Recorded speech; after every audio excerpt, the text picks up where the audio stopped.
J'aime la musique électronique avec une certaine subtilité. Mais le boum, boum, boum, boum, c'est vrai que je l'ai entendu dans les rues de Marseille. Ouais. Quand les nazis passaient là, c'était boum, boum, boum, boum. Et parfois, ça m'agace un peu.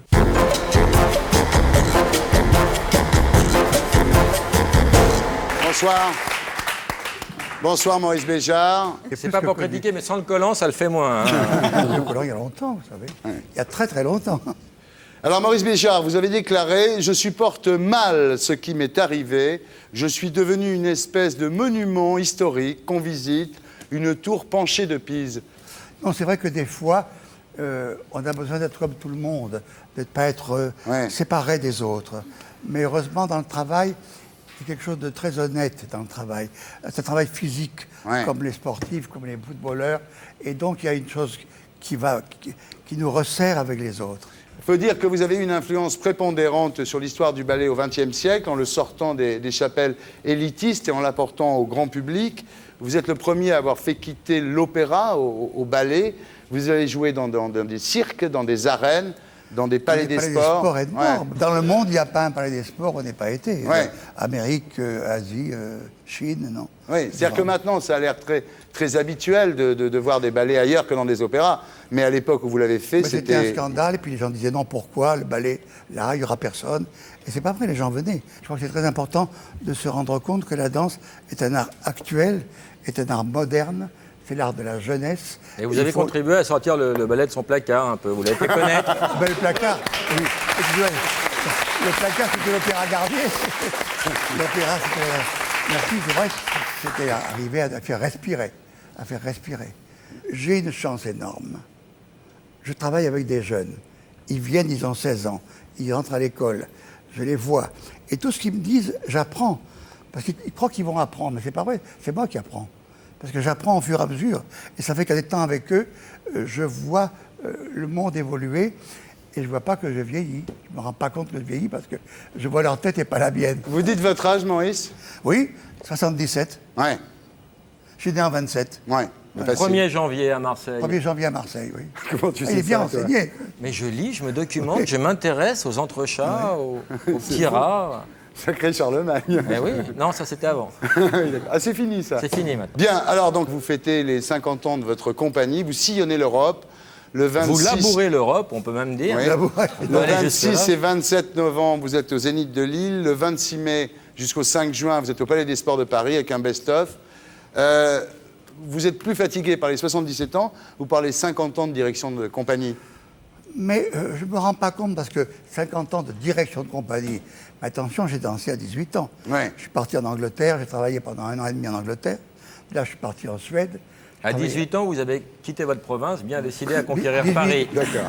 Non, Ils pas voyaient Paris. les gens au-delà de la On fille. change de chanteur. D'accord, ok. Je comprends. Mais pas Paris du tout, parce que c'est très curieux, parce que Marseille, c'était mon lieu. Arrivé à Paris, j'étais à l'étranger. Non, je n'ai rien oublié. Alors, je suis allé à Londres, j'étais à l'étranger. Je suis allé à Stockholm, j'étais à l'étranger. Et finalement, je me suis rendu compte que ma patrie, c'était un peu partout, partout.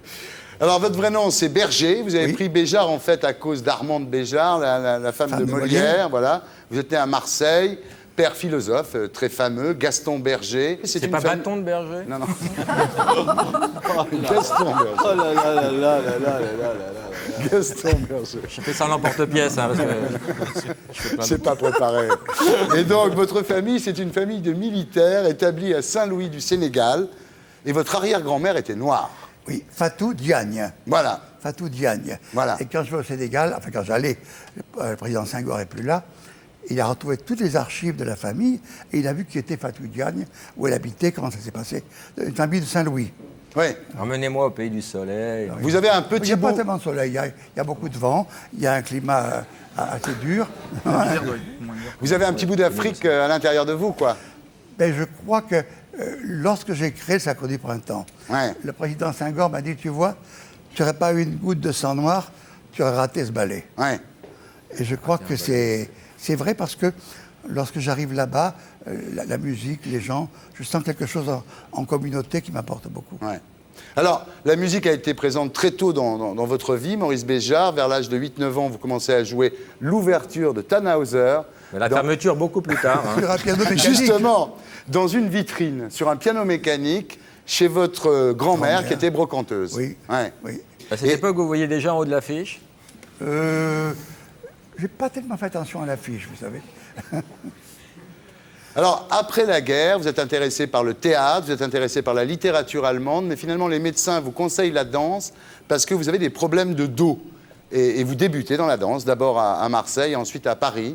Alors là, vous dansez auprès de Janine Chara, de Roland Petit, et en 1953, vous fondez votre première compagnie, les Ballets de l'Étoile, voilà. Mais la vraie révolution, en fait, ça sera votre rencontre avec Pierre-Henri et Pierre Schaeffer, les pionniers de la musique électroacoustique. C'était fantastique parce que cette musique, c'était la fin du monde. C'était Ouais. un monde, autre monde. On ne se rend pas compte ce que c'était en 55, entendre les sons qui venaient. Alors, ils n'avaient pas encore les bandes sonores. Ouais. Ils travaillaient avec des disques, comme on fait maintenant dans les boîtes, vous voyez. Ils avaient 3-4 disques et ils tournaient en même temps et ils réenregistraient la musique et c'était fantastique. Ben, c'est les inventeurs de la musique électroacoustique, Oui, quoi, tout ah oui, simplement. Absolument. Pierre-Henri a fait des choses... Je les entends dans ces boîtes à la mode, des fois. Ouais. Non Tu l'as, C'est les tu l'as plaisirs pas démodés, ça, Laurent. oui. Donc là, votre univers musical s'écroule complètement, quoi. Oui, c'est vrai que j'ai re-entendu. Avant, je n'entendais pas. Je connaissais Wagner, Chopin. Et là, j'ai entendu la musique parce que ce son décapait tout. Ce son arrachait tout. Et tout d'un coup, 2 notes de Mozart redevenaient un miracle. Ouais. Ça m'a beaucoup aidé. Vous dites, mes oreilles entendaient pour la première fois et mon corps se mettait à bouger d'une façon différente. C'est une véritable révélation pour vous, cette musique. C'est vrai. Bon, j'ai jamais été un grand danseur. J'étais un danseur comme ça. Vous étiez célèbre pour Avec vos cette sauts, musique- Maurice. C'est vrai. Comment vous le savez, vous? Vous avez commencé, vous étiez en verre. Il était emmailloté comme un verre, hein, comme un verre de terre. Une chenille. Et, oui, et il faisait vous faisiez des sauts. Oui. Très beau mec. Très bel homme. Vous êtes un très bel homme. Mais franchement, non, mais c'est la vérité.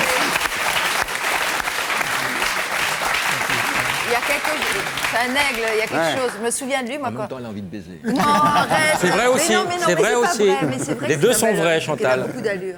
Les deux sont vrais. Alors, vous avez eu un grand choc avec la musique électroacoustique, et pourtant, aujourd'hui, vous dites que la musique techno, vous la trouvez nazie. Vous dites, quand vous l'entendez, vous avez l'impression d'entendre le pas des soldats vrai, c'est allemands, vrai. le pas des bottes dans les rues de Marseille. Parce que j'aime la musique électronique avec une certaine subtilité. Mais le boum, boum, boum, boum, c'est vrai que je l'ai entendu dans les rues de Marseille. C'est très- Quand les nazis passaient là, c'était boum, boum, boum, boum.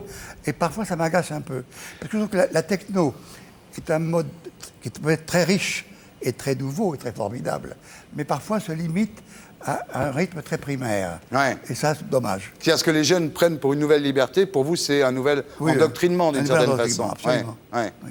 Alors, vous avez reçu une formation catholique très, très forte. Hein. Pendant 12 ans, vous étiez allé à la messe tous les matins. Oui. Et puis, en 1973, alors, vous vous êtes converti à l'islam, enfin, disons plutôt au soufisme. Pourquoi? J'aime pas le mot converti. Ah oui. Vous voyez? Parce que converti, ça veut dire nier le passé et dire tout ça, ça vaut rien, on va ailleurs. Ça veut dire que j'ai fait un chemin. Je suis quelqu'un qui était croyant toujours, très très croyant. J'ai été élevé dans une religion catholique très stricte et qui m'a beaucoup apporté, que j'ai aimé, que j'aime encore. Et puis j'ai découvert d'autres formes de pensée. J'ai beaucoup travaillé au Japon. J'ai lu un maître zen et j'ai fait beaucoup d'arts martiaux, vous voyez, qui m'a formé le corps différemment. Et puis ensuite, j'ai rencontré un maître iranien Ouais. qui était un homme extraordinaire et j'ai travaillé avec lui en profondeur et il m'a aidé à trouver un chemin qui continue. Mais ce n'est pas une négation du passé, c'est une C'est évolution. un syncrétisme. Peut-être vous êtes influençable. Très. Très. Peut-être c'est le dernier qui cause qui a raison. Et le bouddhisme, franchement, c'est pas bien le bouddhisme. Mais le bouddhisme, c'est le Japon, vous savez. Alors, en fait, votre seule vraie religion, c'est la danse. Vous dites, si la danse ne conserve pas une parcelle de sacré, ce n'est plus de la danse. C'est vrai.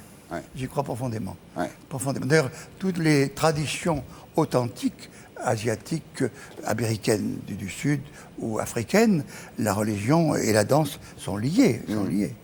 Et pour être sûr de ne rien rater de Inarditube, abonnez-vous et mettez un pouce bleu.